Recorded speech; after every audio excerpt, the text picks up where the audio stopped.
My daughter-in-law Jennifer stopped calling me mom about 6 months after their wedding. When I asked Thomas about it, he shrugged and said, "She has her own mother, you know." Fair enough, I thought. Not everyone wants to call their mother-in-law mom. I didn't push it.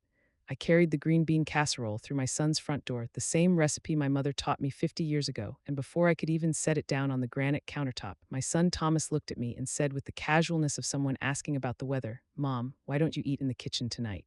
Jennifer and I need the dining room for our actual guests." I stood there with that warm dish in my hands, the dish I'd spent all morning preparing in my house 3 blocks away, and something inside me that had been bending for years finally snapped clean in half. If you want to know how one sentence can make you realize you've been disappearing for decades, and how walking away from cruelty, even when it comes from your own child, can save your life, hit that subscribe button right now, because this is the story of how I found myself again at 67 years old. I'm from Austin. Where are you watching from? My name is Patricia, though most people call me Patty. I'm 67 years old, and until that Thanksgiving evening 3 years ago, I thought I knew exactly who I was: a retired schoolteacher, a widow of 5 years, a mother of two, and a grandmother of three. I was a woman who'd spent her entire life taking care of everyone else, believing that's what love looked like. That's what I thought anyway. It started so small I barely noticed. Little comments that felt like paper cuts, tiny stings that seemed insignificant on their own, but left me covered in wounds I pretended didn't hurt. Then came the requests. Could I watch the kids on Saturday? Could I pick up groceries? Could I help clean the house before their dinner party? Each time I said yes because that's what grandmothers do, isn't it? We help, we show up. We make life easier for our children. I didn't notice when "can you help" turned into "you should come over and watch the kids." I didn't notice when they stopped asking and started expecting. I didn't notice when I stopped being family and became staff, but I noticed that Thanksgiving. I'd arrived at 2 in the afternoon, just like Jennifer had texted me to do, not ask, told, be here at 2. The kids need watching while we prep.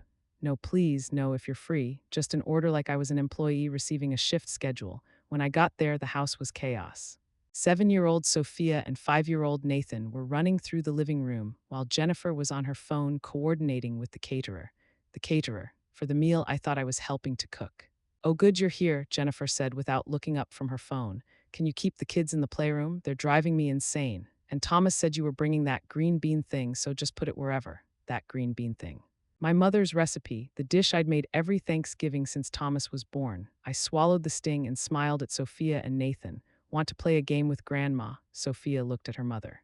"Mom said we have to stay in the playroom when the important people get here." The important people. Something cold settled in my chest. "Yeah, Mom's friends from her book club and Dad's boss," Nathan said, already losing interest in me. "We're not allowed in the dining room." Neither am I, apparently. I thought but didn't say. I spent the next 4 hours in that playroom reading stories and playing endless rounds of Candy Land while I listened to the sounds of laughter from the other room. Every so often, Thomas would poke his head in to grab something, never quite making eye contact with me.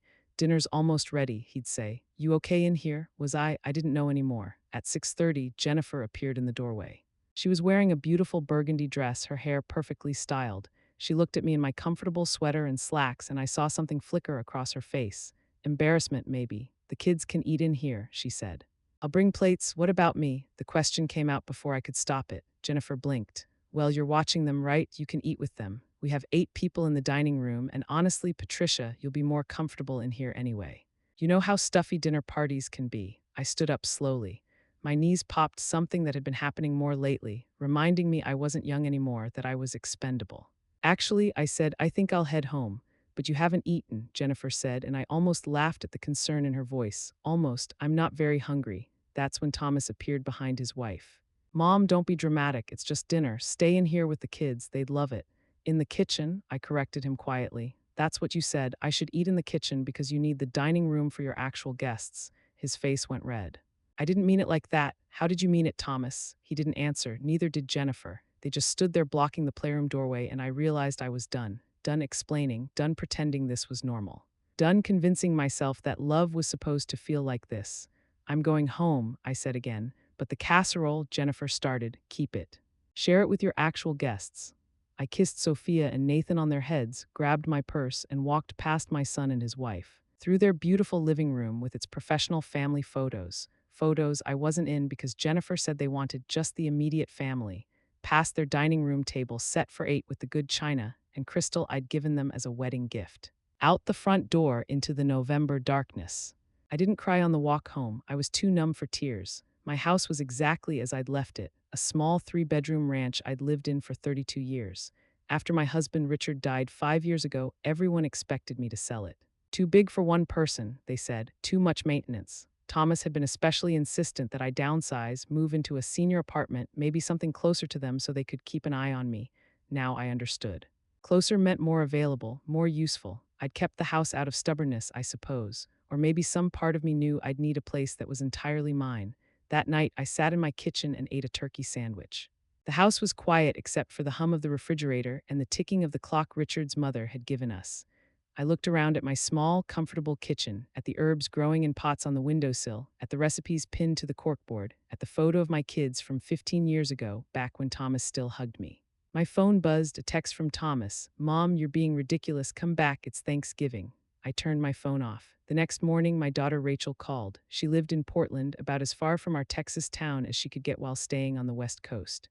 She'd moved there for graduate school and never came back, something I'd never quite forgiven her for. "Mom, are you okay?" she asked. "Thomas texted me." "I'm fine," I said automatically. "He said you walked out of Thanksgiving dinner." "I did." There was a pause. Then Rachel said something that surprised me. "Good." "What?" I said, "Good. It's about time you stood up to him." I sat down heavily on my couch. "You knew." "About how they've been treating me?" Rachel sighed. "Mom, I've been watching it happen for 2 years. Every time I visit, I see it. The way Jennifer talks to you like you're the help. The way Thomas just lets it happen. I tried to tell you last Christmas, remember?" I did remember. Rachel had pulled me aside after a particularly uncomfortable dinner and said, "Mom, you don't have to take this." I'd brushed her off, told her she was being oversensitive, that Thomas and Jennifer were just stressed with work and the kids. I wasn't ready to hear it, I admitted now. "Are you ready now?" Was I? I looked around my living room at the life I'd built, the space that was mine. "Yes," I said, "I think I am." "Then come to Portland for Christmas, stay with me. No obligations, no watching kids, no being treated like you're invisible, just us." The invitation hung in the air. I thought about spending Christmas in my house alone while Thomas's family celebrated without me. I thought about the years I'd spent prioritizing everyone else, shrinking myself smaller and smaller until I nearly disappeared. "I'd like that," I said. Portland in December was nothing like Texas. It rained constantly, a soft mist that made everything look watercolor soft.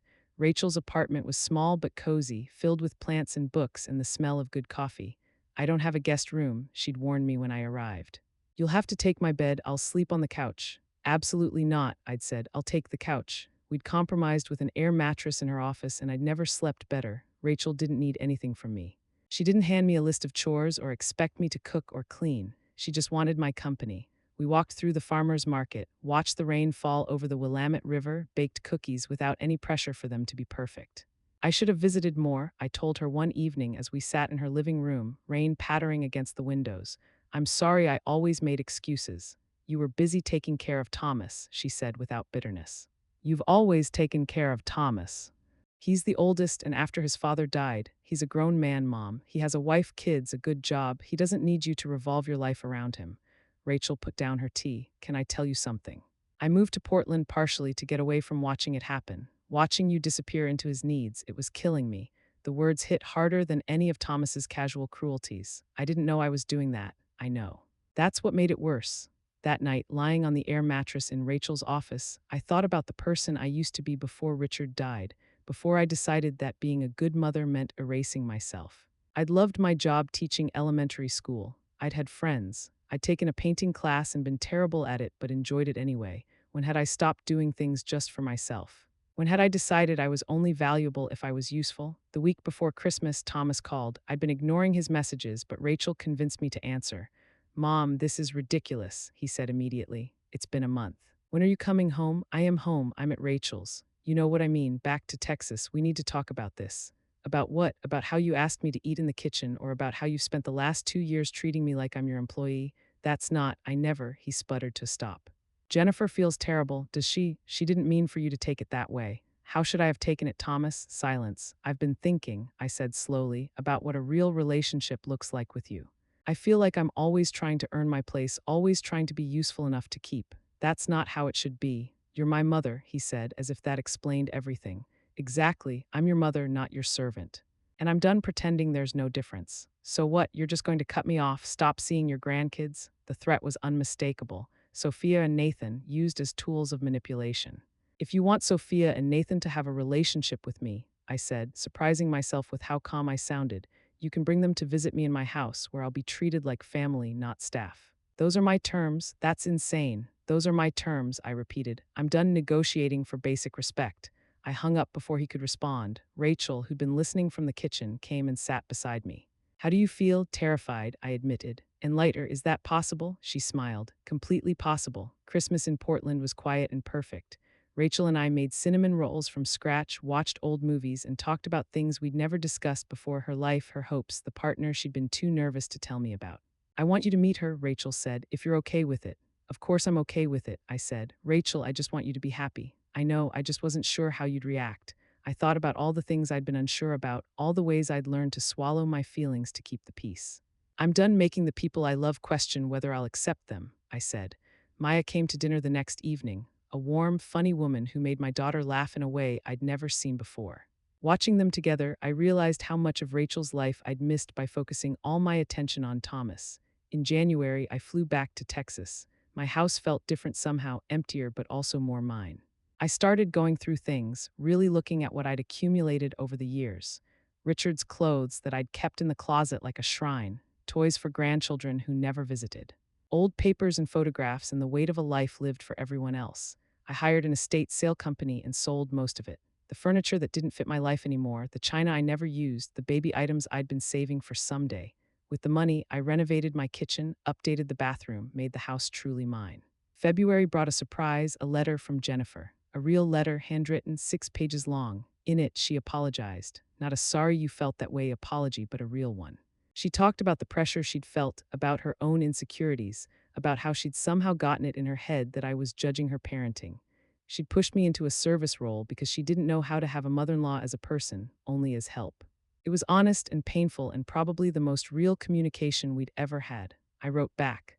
I told her about the years I'd spent being useful instead of being myself, about how I'd enabled the dynamic as much as she'd created it, about how we both needed to do better. We started having phone calls, awkward at first but gradually easier. Jennifer suggested therapy, family therapy, if I was willing. Thomas was slower to come around, pride maybe, or stubbornness inherited from his father. But in March he called. Sophia asked when you're coming back, he said instead of hello. I'm not, I said. This is my home, but she's welcome to visit. That's not how this works. That's exactly how this works. You're the parent. You bring the children to family. I'm not a service you schedule when convenient. He was quiet for a long moment, then, I don't know how to do this. Do what? Have a mother who isn't always there, available. Waiting, it was the most honest thing he'd said to me in years. You learn, I said. We both do. They came for Easter. Thomas, Jennifer, Sophia, and Nathan. It was strange at first having them in my newly renovated space, but I set boundaries. They stayed at a hotel, meals were at specific times. I didn't cook everything. We ordered pizza one night and it was fine. At one point, Sophia climbed into my lap and said, Grandma, I missed you. I missed you too, sweetheart. Why don't you come to our house anymore? I looked at Thomas, who had the grace to look uncomfortable. Because Grandma has her own life now, I said, but you can always come visit me. Can we make cookies? Absolutely. Later, after the kids were in bed at the hotel, Jennifer and Thomas came back to my house. We sat in my living room, the one I'd painted sage green, with the new comfortable couch I'd bought just for myself. This place looks different, Thomas said. I'm different, I replied. I can see that, he hesitated. I talked to my therapist about what happened at Thanksgiving. I waited. She said I treated you like you weren't a real person, just a role, the mom role. He looked at his hands. I didn't even notice I was doing it. I know, I said. I didn't notice either for a long time. I'm sorry, he said, and then, like it was hard for him, I'm really, really sorry, Mom. It wasn't enough to fix everything, but it was a start. That spring, I did something I'd been thinking about for months. I called my lawyer and updated my will. The house, my savings, everything. I divided it equally between Rachel and Thomas, but with one condition.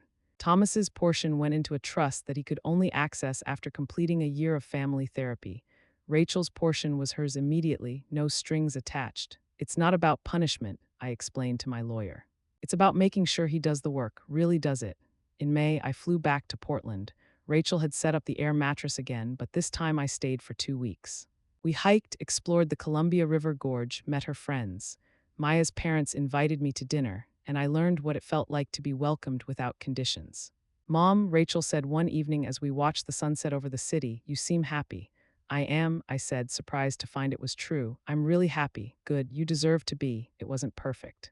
Thomas and I still had hard conversations. Jennifer and I were still figuring out how to be family instead of just related. Sophia and Nathan visited twice more that year, and each time was a little easier, a little more natural. But I was different now. I'd stopped waiting for permission to take up space. I'd stopped shrinking myself to fit into other people's lives. I'd learned that love doesn't mean disappearing. Real love makes room for everyone to be fully themselves. That next Thanksgiving, I stayed in my own house. I made a small turkey breast, the green bean casserole, a pumpkin pie. Rachel flew in and stayed with me. We ate at my little kitchen table, just the two of us, and it was perfect. Thomas sent a text, "We're sorry you're not here." I wrote back, "I'm sorry you're not here either. You're always welcome." He didn't respond, but that was okay. I wasn't waiting anymore. Around Christmas, I got another call from my lawyer. "Patricia, I wanted to check in about the will. Are you sure about the trust condition?"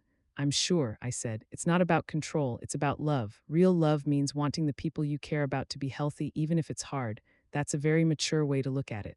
I laughed. "I'm 67 years old. If I'm not mature by now, I never will be." But the truth was, I felt younger than I had in years. Lighter, like I'd been carrying a heavy load and finally set it down. In January, Thomas called. "Mom, I scheduled the first therapy appointment for all of us, me, Jennifer, and the kids." "That's wonderful," I said. "Will you come? The therapist said it might help to have you there for one session." I thought about it, about whether I was ready, whether I wanted to dive back into the mess we'd made. "Yes," I said, "I'll come." "Thank you," he said quietly. "And Mom, I'm sorry it took me this long to see you, really see you." "I'm sorry it took me this long to demand to be seen," I replied. It wasn't a fairy tale ending. We still had work to do, boundaries to maintain, relationships to rebuild.